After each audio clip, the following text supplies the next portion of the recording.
यशोमती मैया के नंद लाला।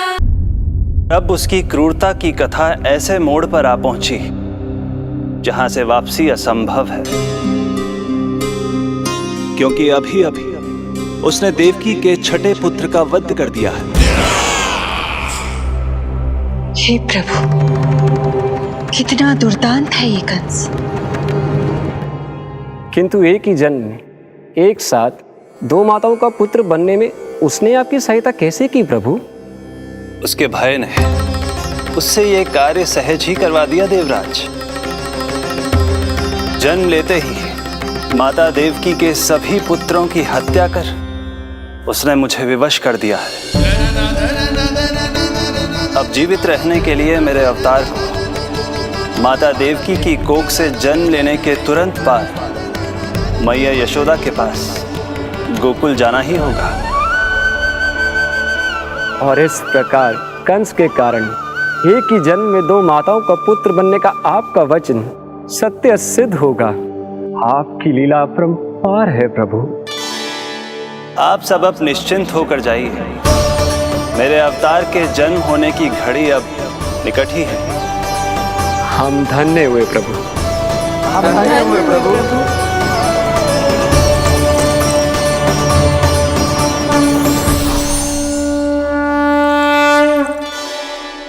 मुझे तो अभी से मैया यशोदा के साथ आपको खेलते हुए देखने की उत्सुकता हो रही है।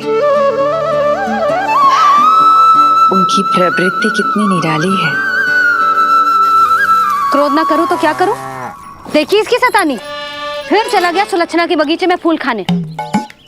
और आपको तो पता है ना सुलक्षणा का, इतनी सी त्रुटि हो जाए पूरे गांव में बखान करने में कोई कमी ना रखती। और जे की अरे जब ग्वालिनों को पता चलेगा तो क्या कहेंगी? यही ना कि जसोदा अपने बच्चे को खाना ना देती, भूखा रखे है। सुनो जी, मैं तो कहती हूँ अब ब्याह करा देते इसका। अब वो ही ध्यान रखेगी इसका। केवल पत्नी सुधार सकती है तुझे। तुम इसके बारे में बात कर रही हो कि मेरे बारे में? नहीं, वैसे सारे गोकुल वाले यही कहते हैं कि हमारे घर पर तुम्हारा ही राज चलता है। हे नारायण, ये परिहास की बात है क्या? मैं इतना दबा के रखती हूँ क्या आपको? यशोदा, हास की बात थी। रामू के कारण मुंह से निकल गई। तुझसे तो मैं बात ही ना करूंगी। कर अपने मन की।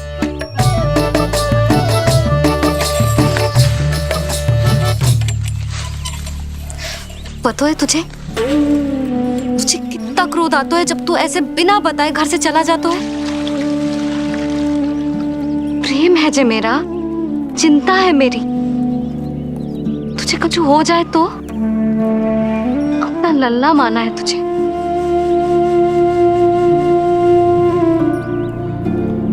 मेरे भाग्य में तो आमन्ना लिखो ही ना है।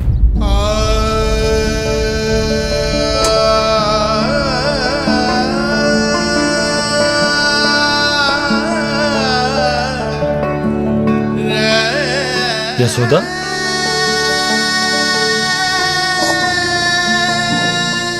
आपको पता है, जब मैं छोटी थी इसके जैसी चंचल थी। गांव वाले कहते थे एक बार बड़ी हो जाएगी अपने आप ठहराव आ जाएगा। ना आयो। फिर बड़े बूढ़े कहने लगे चिंता की कछु बात ना है, एक बार शादी हो जाएगी सब ठीक हो जाएगा। ना हुआ। फिर सबन ने कही एक बार बालक हो जाने दो, गोद भर जाएगी अपने आप परिपक्व हो जाएगी। पर गोद तो भरी ना मेरी। बालक तो हुआ ही ना।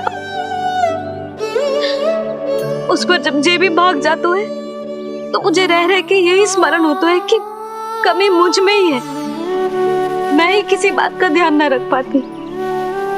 संभव है यही कारण से नारायण ने बालक ना दियो मुझे।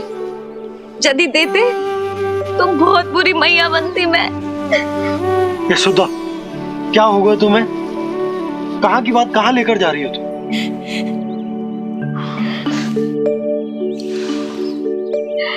बालक अवश्य होगा हमें,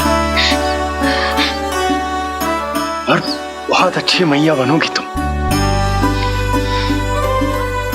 बस नारायण सही समय की प्रतीक्षा कर रहे हैं। मेरी तो ना सुन रहे बे, आप ही कह दियो उनसे, अब और प्रतीक्षा ना होगी मुझसे। तो अब मुझसे भी नहीं हो रही मैया। तो फिर मैया की इच्छा पूरी कीजिए प्रभु। जिस क्षण की प्रतीक्षा मुझे इतने वर्षों से थी, बस अब वो निकट है। किंतु प्रभु, आपको तो माता देवकी का 8वां पुत्र बनकर जन्म लेना है, तो फिर 7वां पुत्र? धीरज रखिए, धीरज। आपको तो ज्ञात ही है, मेरे यहां देर है, अंधेर नहीं। मैं यहाँ तुम दोनों पर आश्रित हूँ यशोदा। भोजन, सुरक्षा, परिवार का अपनापन सब कुछ दिया है तुमने मुझे, किंतु मेरा दुख मुझे एक क्षण भी चैन लेने नहीं देता। मेरे स्वामी और बहन देवकी कितने ही वर्षों से कंस की काल कोठरी में बंदी है। दिन रात नियति के श्राप को सहन करने के अतिरिक्त और कोई उपाय नहीं है उनके पास। ऐसे में मैं सुख की सांस कैसे लूं? कीर्तिमान की हत्या के बाद मेरी सुरक्षा के लिए मेरे स्वामी ने मुझे यहाँ भिजवा दिया चुपचाप,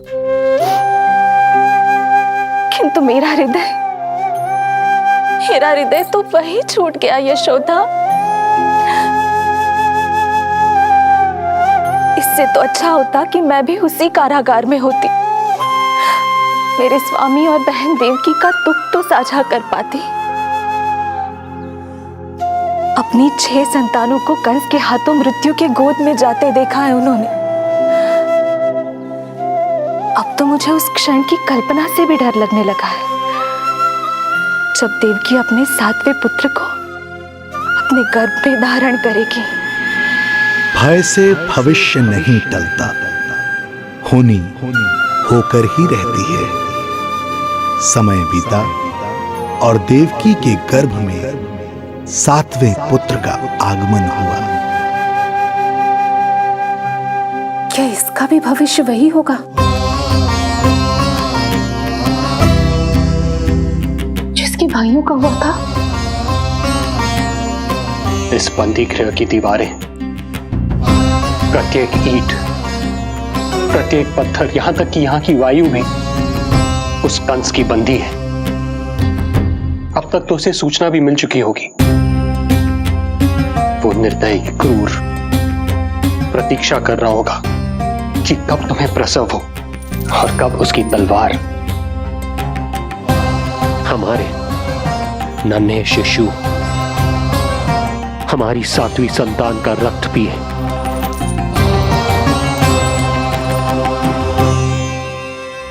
दुर्जन, तुम देवकी की कालकोठरी के बाहर स्वयं उपस्थित रहोगे, प्रत्येक पल 8 प्रहर।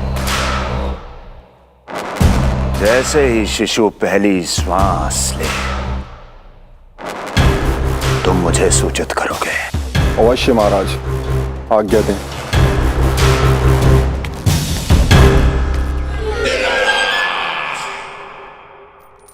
कुछ कीजिए स्वामी, कुछ कीजिए। मैं नहीं चाहती कि ये अपनी प्रथम श्वास इस बंदी गृह में ले। देवकी, विवशता से मेरा कलेजा भी फटा जा रहा है, किंतु इस काल कोठरी में बंद मैं कर ही क्या सकता हूं? किंतु इस सृष्टि के पालनहार, जगत की नियंता श्री हरि तो कर सकते हैं, तो फिर क्यों नहीं करते वो कुछ ऐसा कि कम से कम दुखद ना हो जैसा अन्य संतानों का हुआ था। क्यों नहीं करते वो कुछ? अरे क्यों नहीं करते? बताइए ना स्वामी, क्यों नहीं करते वो? क्यों नहीं करते? जो देवी भविष्य में मेरी मां बनने वाली है, उनकी करुणा भरी पुकार को मैं व्यर्थ कैसे जाने दे सकता हूं? कंस के राक्षस तत्व के अंत के लिए ऐसी माया की आवश्यकता है जो मेरी लीलाओं को क्रियान्वित भी कर दे और उसे भनक भी ना पड़े। ऐसी क्षमता और माया किसके पास है प्रभु?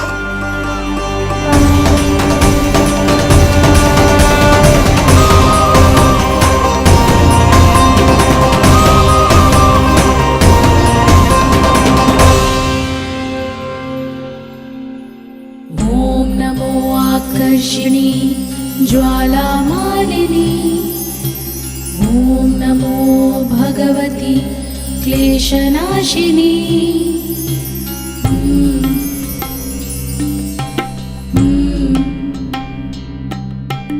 ॐ नमो योगमाये सर्वमोहिनी, ॐ नमो योगमाये आज्ञा दीजिए प्रभु। माता देवकी का गर्भपात करके उस संतान को रानी रोहिणी के गर्भ में स्थापित कीजिए देवी।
योग माया ने अपना कार्य पूर्ण किया। सुबह सूर्य की रश्मियां देवी रोहिणी को ऐसा संदेश सुनाएंगी जिसे सुनकर वो प्रसन्नता से झूम उठेंगी।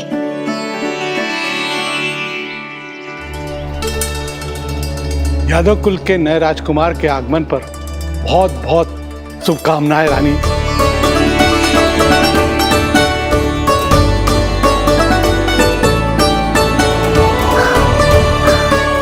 यशोदा, मैं माँ बनने वाली हूँ यशोदा। सुना तुमने? चिच्ची, मैं माँ बनने वाली हूँ, मैं माँ बनने वाली हूँ यशोदा। मैं अरे संभाल के जीजी चिकार कर रही हो। बधाई हो चिच्ची, बधाई हो, बहुत बहुत बधाई हो।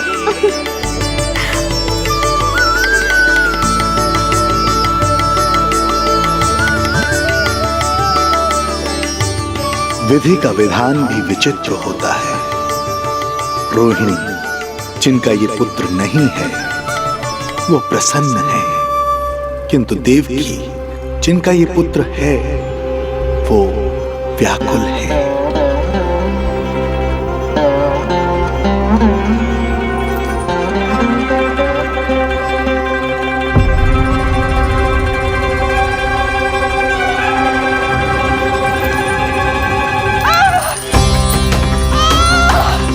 क्या हुआ देवकी? तुम ठीक तो?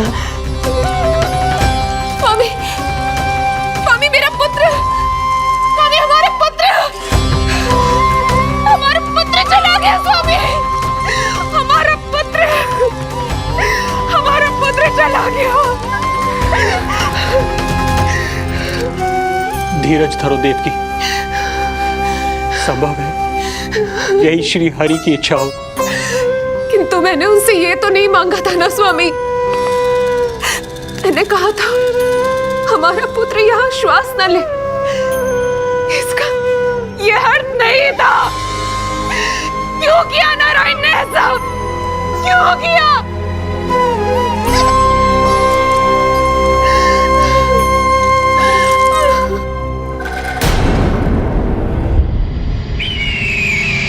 तो ये सत्य है महाराज, राजकुमारी देवकी का गर्भपात हो गया है। बच गया वो शिशु। किंतु यदि मेरे हाथों उसकी मृत्यु होती तो अधिक कष्ट होता उसे। सुख में समय पंख लगाकर उड़ता है। शीघ्र ही रोहिणी के प्रसव का दिन आ पहुंचा और उसने एक स्वस्थ और सुंदर बालक को जन्म दिया।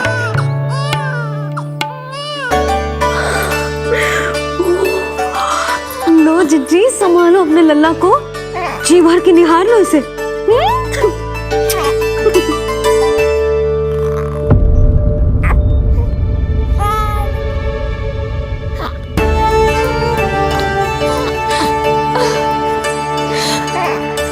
मेरा पुत्र राजकुमार।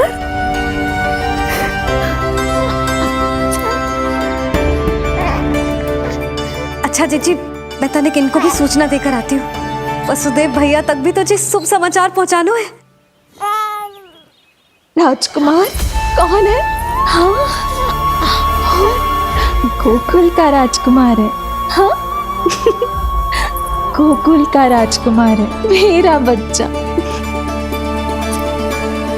बल तो इतना है कि पूछो ही मत आप। एक बार उंगली पकड़ लेना तो उसके बाद छुड़ाना अत्यंत कठिन हो जाता है। और दृष्टि ऐसी कि एक बार में मन मोह ले। भगवान श्री राम की भांति सबको प्रसन्न रखता है। बस तो फिर उसका नाम बल राम रखना। तो फिर उसका नाम बल राम रखना। देवकी, बधाई हो, तुम छोटी मां बन गई। भैया, आप दोनों कछु चिंता न करियो। बलराम का लालन पालन मेरा उत्तरदायित्व है। उसे कछु कमी ना होने दूंगा मैं।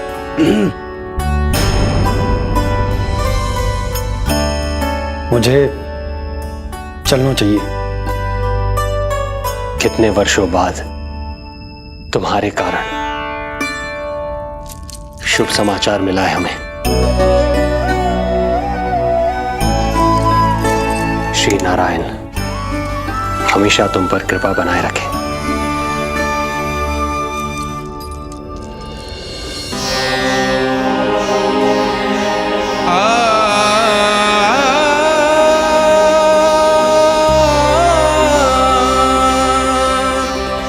बहुत बहुत बधाई हो स्वामी।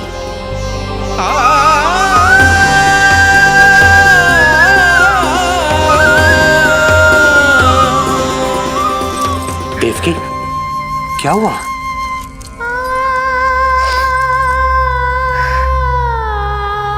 कुछ नहीं। रोहिणी दीदी ने आपको वो सुख दे दिया जो मैं कभी ना दे सकी। उन्होंने आपको संतान दे दी, किंतु मैं देवकी,